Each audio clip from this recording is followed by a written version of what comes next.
Praise Lord. मैं Stanley Macwan, मेरे YouTube channel Hindi Gujarati Bible study में आपका स्वागत है। मेरे चैनल को आज अभी इसी वक्त आप सब्सक्राइब कर लीजिए और परमेश्वर के ज्ञान में आप बढ़ते जाओ।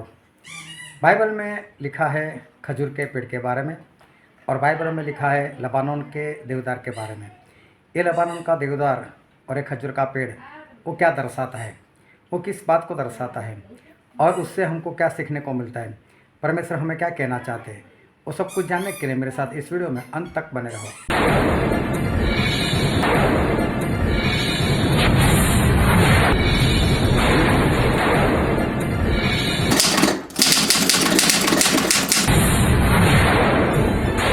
एक वचन हम पढ़ते हैं और वचन है भजन संहिता में उसका 92 और 12। धर्मी लोग खजूर के समान फूले फलेंगे और लबनोन के देवदार के समान बढ़ते रहेंगे। यहाँ पर परमेश्वर का एक वचन है और वचन ऐसा कहता है कि धर्मी जन, जो धर्मी इंसान है वो खजूर के पेड़ के नाई फलेगा, मतलब बढ़ेगा।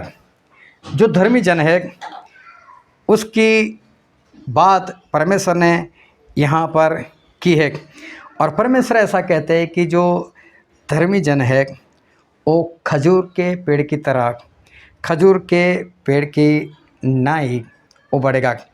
क्यों एक धर्मी जन का बढ़ना जो है वो परमेश्वर ने उसकी तुलना खजूर के पेड़ के साथ क्यों की? तो सबसे पहले ये समझ लो कि धर्मी का मतलब है जो आज्ञा मानता है 100%, उसको कहा जाता है धर्मी। कि जो आज्ञा मानने वाला व्यक्ति है वो है धर्मी। और खजूर का पेड़ जो होता है वो सबसे ज़्यादा अगर देखने को मिलता है तो रेगिस्तान में, जहाँ पर रेत ज़्यादा होती है, जहाँ पर पानी कम होता है, ऐसी जगह पर ये खजूर का पेड़ वहाँ पर सबसे ज़्यादा दिखाई देता है। कभी आप बाज़ार में जाना और पूछना कि खजूर यहाँ इंडिया में भी होती है, बाहर भी होती है, लेकिन उनको पूछना कि जो खजूर अच्छी वाली हो और हमारे लिए बेहतर हो वो कौन सी है, वो हमें दो, और वो कहाँ की है वो हमको दो। तो देखना आपके पास कौन सी खजूर आएगी। ईरान की आएगी, इराक की आएगी, सऊदी अरब की आएगी। जहाँ पर रेगिस्तान है वहाँ की खजूर आपके सामने वो लोग पेश करेंगे और वहाँ की लैंग्वेज में उसके पैकेट के ऊपर कुछ न कुछ लिखा होगा जो हम नहीं समझ पाते। तो धर्मी लोग जो है वो खजूर के पेड़ के नाई फलेगा फूलेगा। खजूर का पेड़ सबसे ज़्यादा रेत में होता है, रेगिस्तान में होता है। रेगिस्तान एक ऐसा इलाका है कि जहाँ पर पानी नहीं होता और होता है तो बहुत ही कम। अभी ऐसी जगह पर कि जहाँ पर पानी नहीं है, ऐसी जगह जहाँ पर रेत है, वहाँ पर कौन जाएगा बीज लगाने के लिए? वहाँ पर कौन जाएगा एक पेड़ लगाने के लिए? मुझे नहीं लगता कि वहाँ कोई इरादे से जाए और जाकर वहाँ पर एक पेड़ लगाए, बीज लगाए, क्योंकि पानी तो है नहीं, दूर दूर तक पानी नहीं है। और दूर दूर तक पानी नहीं है तो फिर वहाँ पर पेड़ क्यों लगाना, वहाँ पर बीज क्यों बोना? लेकिन फिर भी खजूर का जो पेड़ है वो सबसे ज़्यादा हमें रेगिस्तान में देखने को मिलता है। इतना ही नहीं, जब वहाँ पर पानी नहीं है तो फिर वो फलता कैसे? पानी वो लेता कहाँ से? उसके पास पानी आता कहाँ से? तो परमेश्वर ने जो हमें धरती बना कर दी है, जो धरती का गोला है, वो धरती के गोले के अंदर काफ़ी पानी छुपा हुआ है। मैं कल ही बात कर रहा था कि हमारे वहाँ जो बोर हुआ तो इतना मालूम बोर करने से पानी निकलता है, लेकिन मेरे दिमाग में आज भी नहीं आता है कि वो बोर करने से पानी आता कहाँ से। क्योंकि चलो नीचे कोई तालाब हो, नदी हो और वहाँ पर जाकर हमारा जो खड्डा हो रुक जाता हो तो बात ठीक है, लेकिन वो तो जब तक खुदाई करते हैं तब तक अंदर से पत्थर या मिट्टी तो निकलती रहती है। फिर अचानक से वो पानी कैसे आता है मालूम नहीं, लेकिन परमेश्वर ने कुछ तो किया है नीचे। तो ज़मीन की गहराई में पानी है और ये रेत में जो पेड़ लगते हैं उनको पानी तो चाहिए। वो पेड़ अपना मूल जो है वो ज़मीन के नीचे घुसाता रहता है। कहाँ तक? जहाँ पर पानी होता है वहाँ तक। बात समझ लेना कि परमेश्वर ने जो कुछ बनाया वो सभी में जान है, पेड़ पौधे में जान है तो पेड़ में भी जान है। पेड़ देख सकता है, पेड़ सुन सकता है। कभी आप जो किसान लोग हैं ना, उनके पास जाकर बोलना। एक बार मैं गया था और मुझे एक भाई साहब मिले, तो जो बाँस आता है जिसकी बाँसुरी बनती है, या तो जो गांव के घर होते हैं ना वो बाँस के बनाते हैं। तो मैंने बोला इसका कोई बीज आता है? बोले नहीं, इसकी आँख और इसका नाक जो है ना वो बीजना पड़ता है। बोले, मैं बोला आँख और वो कहाँ से लेकर आए? तो उसने मुझे एक जगह दिखाई। बोले देखिए ये तो उसकी आँख है और ये उसका नाक है, इसको ज़मीन में गाड़ दो तो ये पेड़ होने लग जाएगा। तो उनको मालूम है। हम तो इस बात से दूर है इसलिए हमको नहीं पता चलता, लेकिन परमेश्वर ने जितना कुछ बनाया है उसमें जान है। अगर आप अपने घर में पौधा लगा दो, थोड़ी सी मिट्टी लेकर एक पौधा लगा दो और उस पौधे से 1 फुट दूर आप वहाँ पर पानी डालते रहो, और महीने बाद उस पौधे को उखाड़ कर देखना, उसके मूल उस पानी की ओर गए होंगे, नीचे नहीं गए होंगे। जहाँ पर पानी मिलता है और वहाँ पर जाता है, उसको दिखाई देता है, उसको मालूम है कि कहाँ पर पानी, मुझे कहाँ से पानी लेना चाहिए। तो ये जो रेगिस्तान में ये जो खजूर का पेड़ होता है, ये तो मैं एक पेड़ की बात कर रहा हूँ, लेकिन एक पेड़ नहीं होता, वहाँ पर ढेर सारे पेड़ होते हैं। वो क्या करते हैं, अपना मूल उस पानी पर लेकर जाते हैं, मतलब गहराई में नीचे लेकर जाते हैं और पानी ढूंढ लेते हैं, और पानी पी पी कर वो उनका खुराक है, वो लेकर वो अपने आप को फलवान बनाता है और वो बढ़ता रहता है, पानी अपने अंदर वो खींचता है। दूसरी बात, अगर आप रेगिस्तान में जाओ तो रेगिस्तान का तापमान कुछ अलग से होता है। जब भी वहाँ पर दिन होता है तो दिन में जो रेत होती है वो गर्म हो जाती है, और रेत गर्म हो जाने के बाद जो वहाँ पर हवा चलती है वो इतनी गर्म होती है कि तापमान वहाँ पर तकरीबन 65 डिग्री तक पहुँच जाता है। और 65 डिग्री तक तापमान अगर पहुँच जाए, और अगर आप वहाँ पर प्लास्टिक की बोतल लेकर जाओ वहाँ पर, तो आपका ढक्कन नहीं खुलेगा, उसके साथ जॉइंट हो जाएगा। इतना गर्म, इतनी गर्मी में इंसान का रहना नामुमकिन जैसा है। और जब रात होती है तो रात में रेगिस्तान का तापमान -60 डिग्री तक पहुंच जाता है, क्योंकि रेत जितनी जल्दी गर्म हो जाती है इतनी जल्दी ठंड भी हो जाती है। जैसे ही सूर्य डूब गया, रेत ठंड पड़ना शुरू हो जाती है और बहुत जल्द वो ठंडी हो जाती है। उसके बाद जो हवा चलती है वो हवा ठंडी चलती है फिर, और इसलिए तकरीबन -60 डिग्री तक तापमान वहाँ पर चला जाता है। अगर आपने बाइबल पढ़ा है तो जब परमेश्वर ने इज़राइल लोगों को मिस्र देश से निकाला था, तो परमेश्वर दिन में उनके साथ बादल का खंभा बनकर रहते थे और रात में आग का खंभा बनकर रहते थे। उसका कारण यही था क्योंकि पूरा रेगिस्तान इलाका था। परमेश्वर को मालूम था इनके पास कुछ है नहीं, अगर ये रास्ते में जाएंगे तो 65 डिग्री तापमान कैसे सहन कर पाएंगे। इसलिए परमेश्वर बादल बनकर उनके ऊपर छाए रहते थे ताकि तापमान बना रहे। और रात में जब ठंड लगती थी तो परमेश्वर क्या करते थे, आग बनकर उनके ऊपर छाए रहते थे। उनकी गर्मी से ये लोग शांति से सो सकते थे। तो परमेश्वर दिन को इनको गर्मी नहीं लगने देते थे और रात में इनको ठंड नहीं लगने देते थे। इसलिए वो बादल का खंभा और आग का खंभा बनकर वो काम करते थे। अभी रेगिस्तान में तो चलो परमेश्वर ने अपने लोगों के लिए काम किया, लेकिन जो पेड़ पौधे होते हैं उसको भी तो तापमान नज़र आता है, उनको भी तो तापमान असर करता है। ऐसे ही वो फलवान नहीं होते।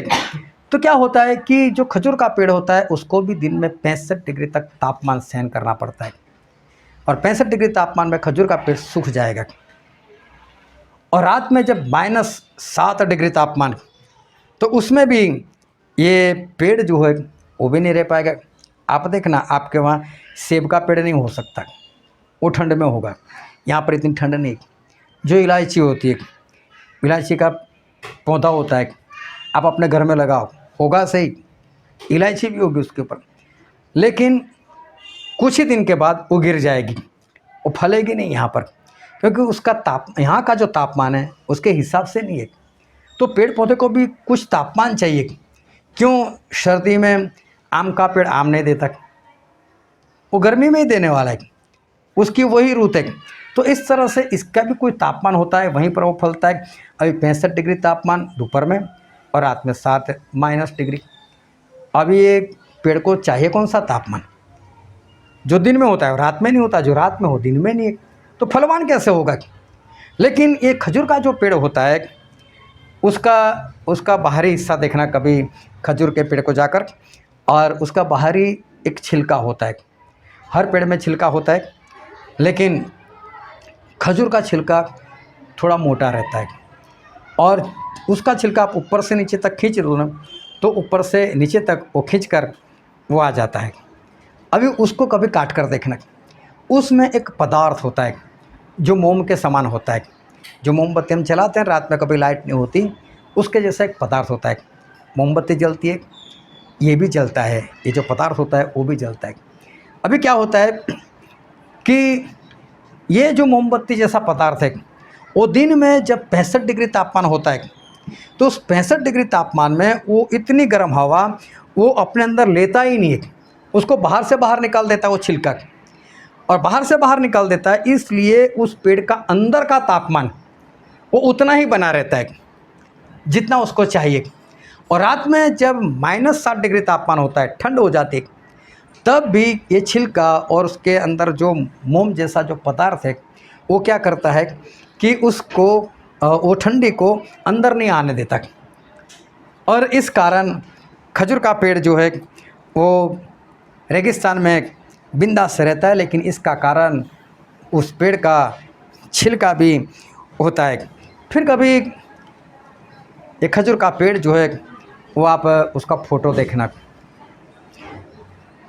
जैसे नीचे से एक लकड़ा होता है और ऊपर उसकी काफ़ी डालियाँ होती है, लेकिन डालियों का आकार अगर आप देखो सभी डालियाँ मिलाकर तो ऐसे गोल आकार बनता है, ऐसे ऐसे गोल बनेगा। क्यों ऐसा होता है?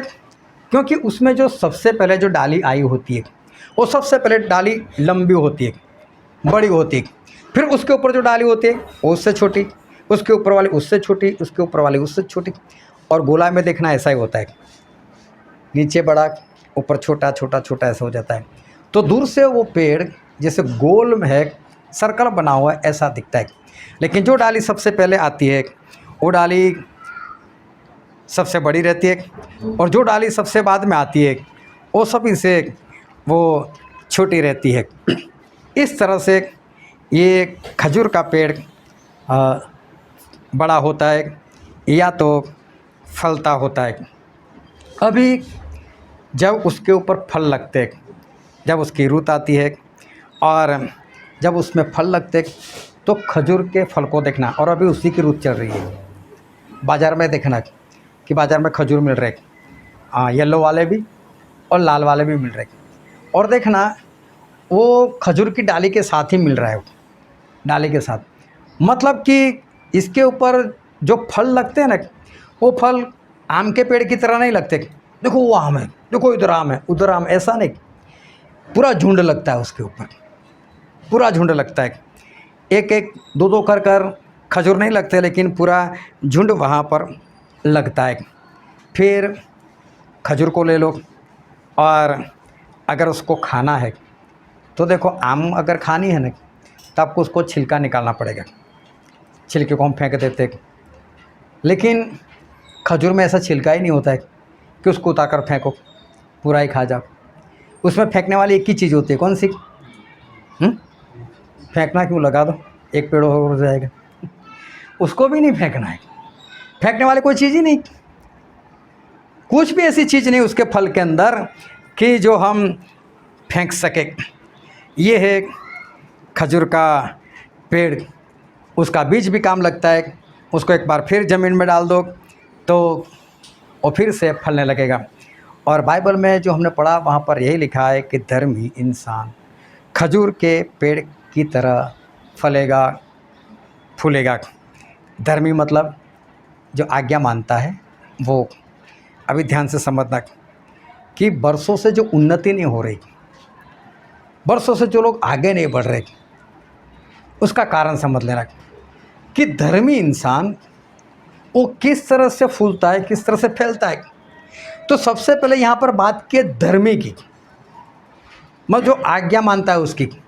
जो आज्ञा नहीं मानता ना वो तो फूलने वाला नहीं, फलने वाला भी नहीं। जो आज्ञा मानता है उसकी बात है। तो जो लोग बाइबल को सुनते हैं, वचन को सुनते हैं, फिर उसको मानते ही नहीं, उसको तो फलने फूलने की कोई बात ही नहीं है, उसकी तो बात परमेश्वर कर ही नहीं रहे, वो तो जाएगा नरक में। लेकिन जो आज्ञाकारी करता है, जो परमेश्वर के वचन को सुनकर उसको मानता है, वो इंसान किस तरह से फूलता है, किस तरह से फैलता है। तो बोले एक खजूर के पेड़ के नाई, खजूर का पेड़ रेगिस्तान में, और जहाँ पर पानी नहीं मिलता। और बाइबल में पानी का मतलब होता है वचन, और पानी का मतलब होता है पवित्र आत्मा। आजकल सेवक लोगों के पीछे पीछे भागते, चलो भाई तौबा कर लो, तौबा कर लो, तौबा कर लो, पश्चाताप कर लो, मन फिराओ, आ जाओ परमेश्वर में, अपना जीवन समर्पित कर दो, परमेश्वर को पहला स्थान दो, छोड़ो बर्थडे पार्टी, छोड़ो मैरिज पार्टी, पहले ये करो, परमेश्वर में आओ। पीछे पीछे भागना पड़ता है उसको।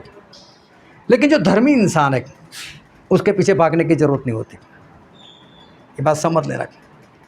जिन जिन को परमेश्वर के दास की ज़रूरत पड़ती है, इसका मतलब यही है वो खुद नहीं बढ़ रहा है। धर्मी होता है वो खुद बढ़ता है। वो क्या करता है, अपना मूल उस पानी की ओर खुद बढ़ाता है। वो पानी खुद ढूंढ लेता है, कहाँ पर पानी है, कहाँ पर वचन है, कहाँ पर पवित्र आत्मा है, भागो उधर। वो खुद भागता है, वो किसी को भगाता नहीं, वो खुद भागता है उसके पीछे। वो पानी मतलब वचन और पवित्र आत्मा की ओर अपना मूल वो फैलाता है, और इसलिए वो बढ़ता है। फिर रेगिस्तान का जो तापमान जिसकी हमने बात की कि दिन में 65 डिग्री तक तापमान, मगर गर्मी इतनी, ये गर्मी क्या दिखाती है, सतावट दिखाती है। जब इंसान धर्मी होता है, ऐसा नहीं कि उसकी सतावट नहीं होती। प्रभु यीशु धर्मी थे कि नहीं, कितनी सतावट हुई, लेकिन प्रभु यीशु को कोई फर्क पड़ा? प्रभु यीशु को लोगों ने बहुत गाली बोली, कई लोगों ने प्रभु यीशु को मारा, कई लोग प्रभु यीशु के ऊपर थूके, कई लोगों ने प्रभु यीशु की निंदा की। बदले में प्रभु यीशु ने क्या किया?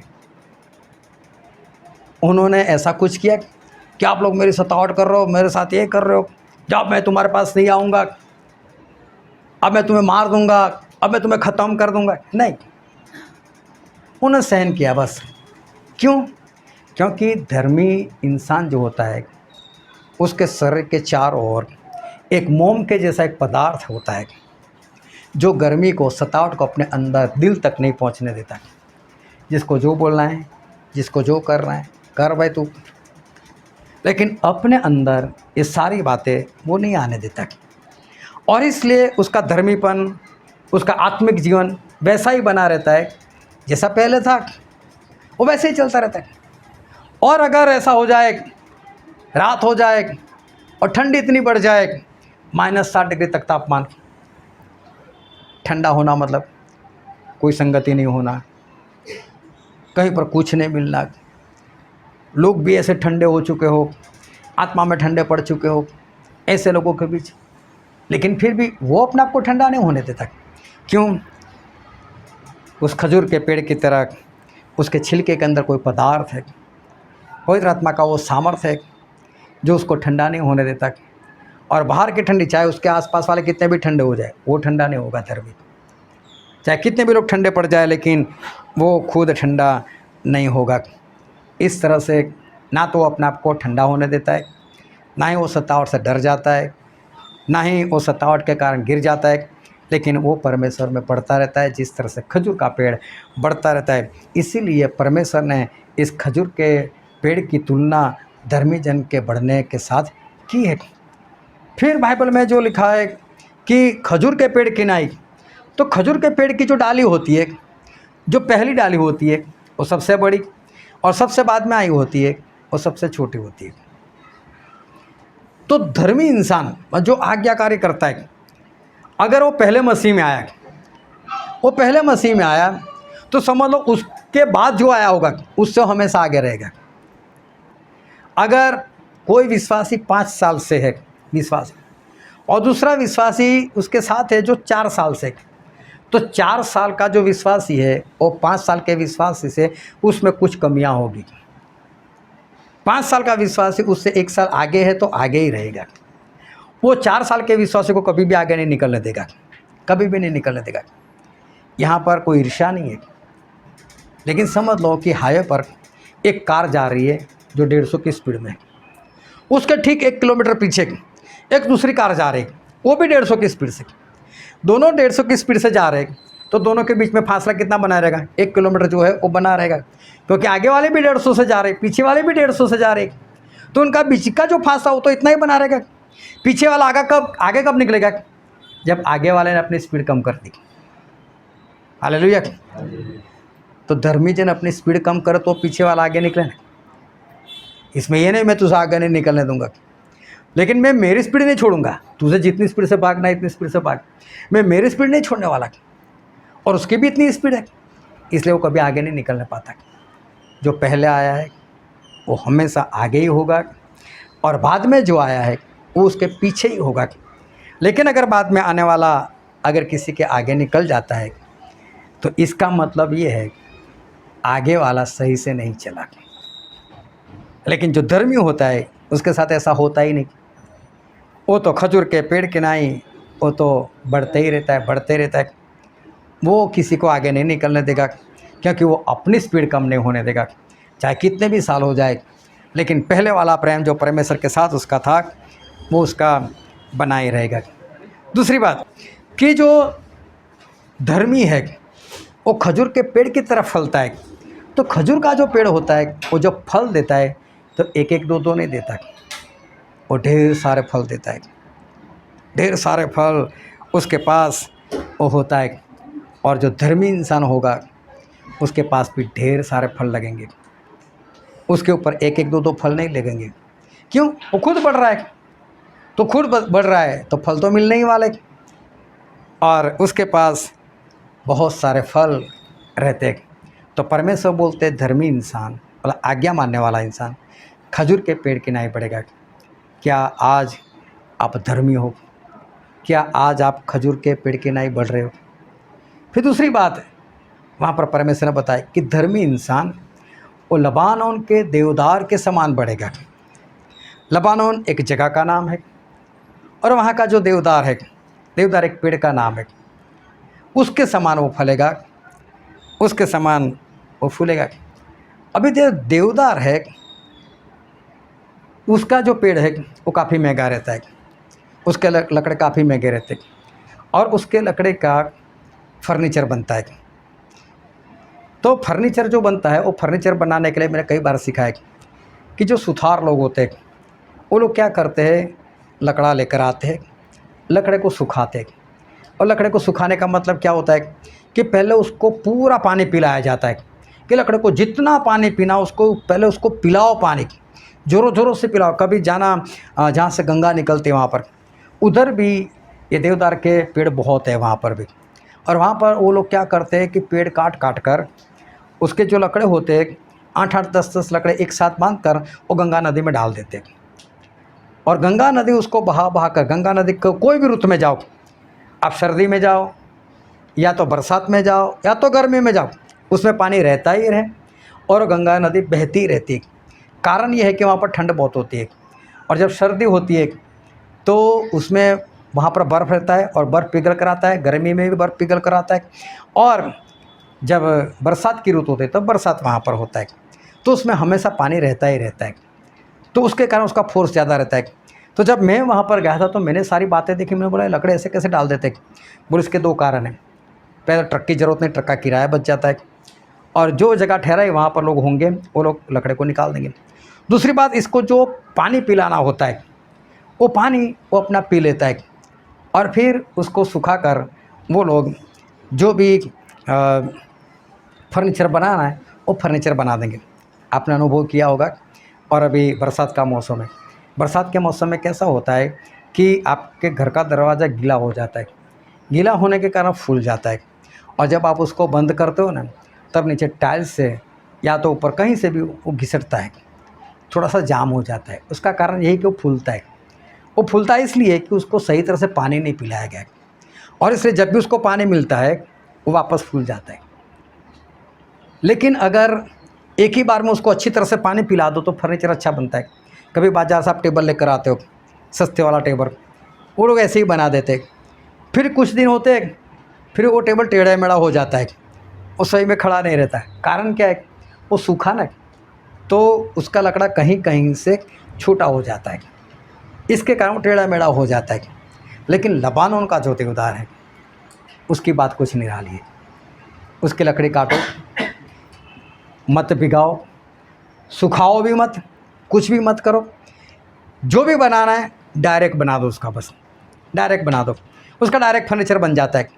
कितनी भी बरसात उसके ऊपर आए, कितना भी पानी उसको डालो, ना फूलेगा, और कितना भी उसको सुखाओ तो भी वो छोटा भी नहीं होता है, जितना है वैसे ही बना रहता है। दूसरी बात, पेड़ होता है ना, जिसको मालूम होगा उसको पता होगा कि पेड़ के लकड़े में कहीं कहीं पर गांठ होती है। जो गांठ होती है वहाँ पर आप कील मारो, कील अंदर नहीं जाएगी। वहाँ पर आपको ज़रूरत पड़ेगी पंच की, कि पहले उसके अंदर होल करो फिर कील अंदर डालो, नहीं तो ऐसे ही कील अंदर नहीं जाएगी, वो कील को भी मोड़ देगा। लबानन के देवदार में भी ऐसा होता है, उसमें भी गांठ होती है, लेकिन वो इतनी हार्ड होती नहीं कि उसके अंदर कील ना जाए।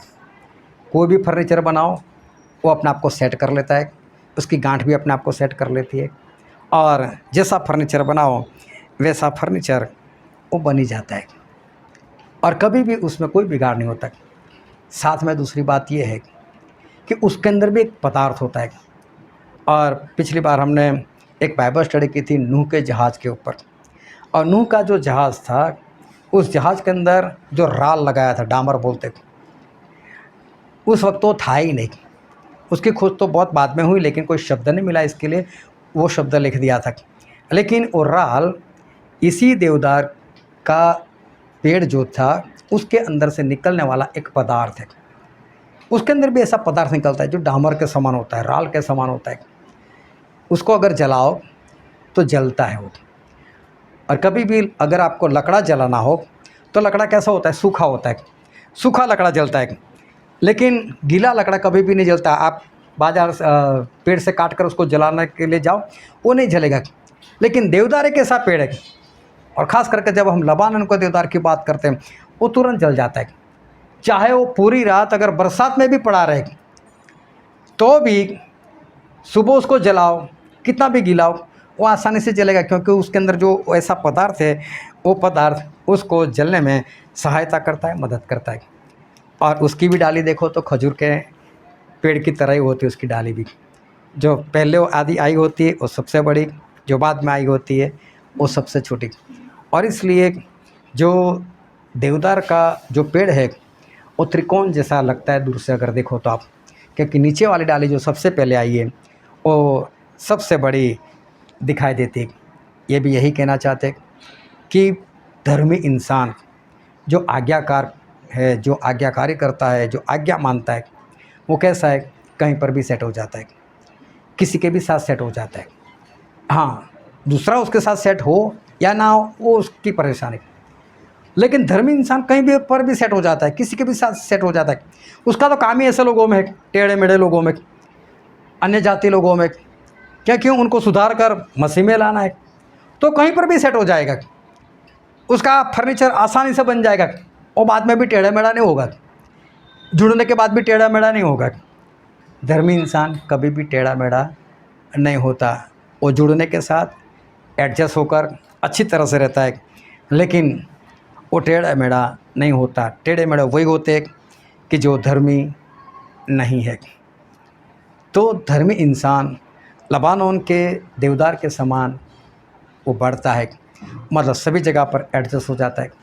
अगर उसको जलाओ, मतलब उसको मारो, उसको पीटो, वो कुछ नहीं बोलता है, वो जल जाता है, कितना भी हरा भी क्यों ना हो फिर भी जल जाता है। वो खुद जल जाएगा लेकिन लोगों को प्रकाश देगा। यही है धर्मी जन। और जो सबसे पहले आया है वो सबसे आगे होगा, और जो बाद में है वो बाद में ही रहेगा।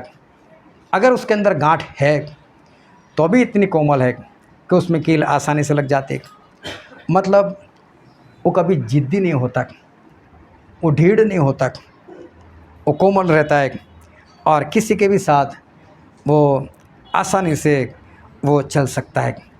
तो धर्मी जन वो खजूर के पेड़ के नाई फलता है, फूलता है, और लबानोन के देवदार के समान वो फलता है, फूलता है। धर्मी जन मतलब आज्ञा मानने वाले लोग। जो आज्ञा नहीं मानते उनकी मैं बात नहीं करता, लेकिन जो आज्ञा मानते हैं वो इस तरह से बढ़ेंगे। अगर आप बढ़ पाते हो तो समझ लेना आप धर्मी हो। अगर आप इस तरह से नहीं बढ़ पाते तो फिर हमारे धर्मीपन में कहीं न कहीं कुछ गड़बड़ी है। तो प्रभु यीशु हमको लेने के लिए बहुत जल्द आने वाले हैं, इसलिए अपने आप को धर्मी बनाओ।